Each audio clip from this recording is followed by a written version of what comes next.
Hi friends, ఈరోజు మనం పిల్లల కోసం ఈవినింగ్ స్కూల్ నుంచి రాగానే అమ్మాయి ఏమన్నా పెట్టు అని అంటారు కదా, వాళ్ళ కోసం మనం ఒక స్నాక్ ఐటెం రెడీ చేసుకుందామండి. వాళ్ళకి ఇష్టమైనవి ఇవి శంకరపారాలు.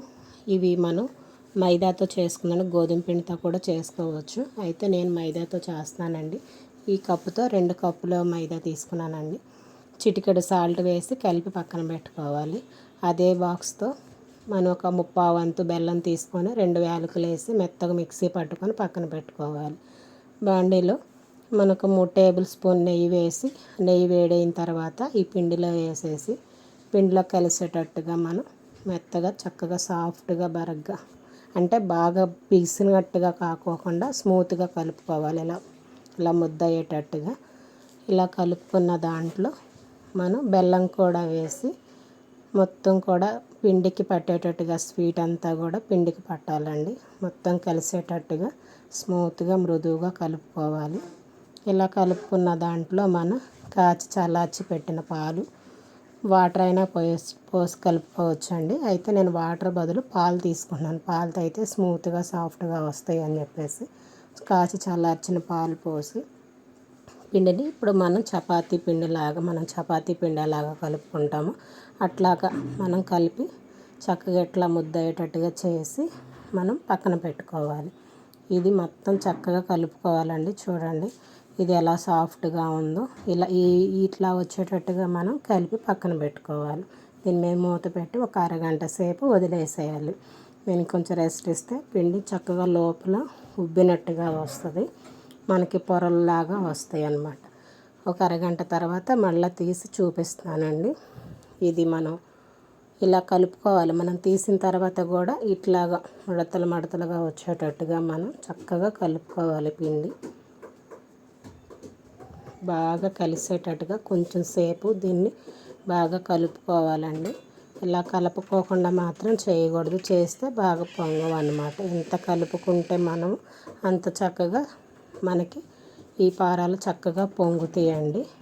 దీన్ని ఒక 2 పార్ట్లుగా చేసి ఒక పార్ట్ గిన్నెలో పెట్టేసి ఒక దాంతో మీకు చేయటం చూపిస్తున్నానండి. ఒకసారి చూడండి.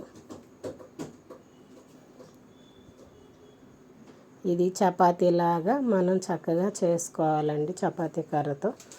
చూడండి, ఇది మనం చక్కగా పొడి పిండి కూడా వేయకోకుండా మామూలుగా దాంట్లో ఉన్న ఆయిల్తోనే చక్కగా సాఫ్ట్గా వచ్చేస్తుందండి. పొడి పిండి మాత్రం వేయకూడదు దీనికి. చూడండి, ఇలా వేసి చక్కగా చేసిన దాన్ని మనం చాకుతో పక్కనున్న అవి కట్ చేసేసేయాలి. ఎడ్జులు కట్ చేసేసేయాలండి.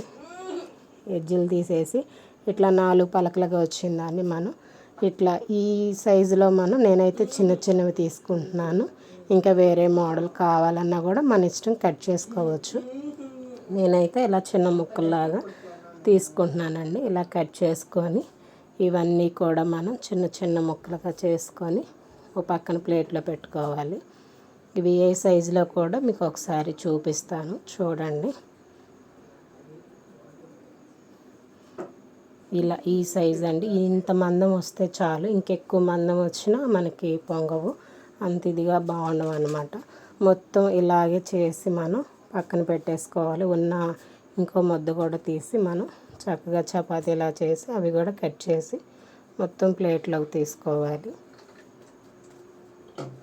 ఇక్కడ చూపిస్తున్న విధానంగా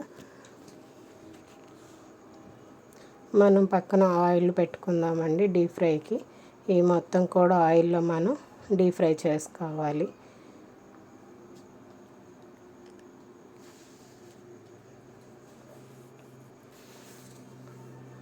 ఆయిల్ హీట్ ఎక్కిన తర్వాత ఒక్కొక్కటిగా తీసి మనం ఆయిల్లో వేసుకోవాలండి. ఇవి వేయంగానే మనము గరిటె పెట్టి ఎలా పడితే అలాగ తిప్పకూడదు, ఒక్కొక్కటి మెల్లిగా తిప్పాలి. ఎందుకంటే ఎలా పెద్ద గరిటెలు పెట్టేసి మనం తిప్పేస్తే అవి పొంగవు అన్నమాట, ఇరిగిపోతాయి.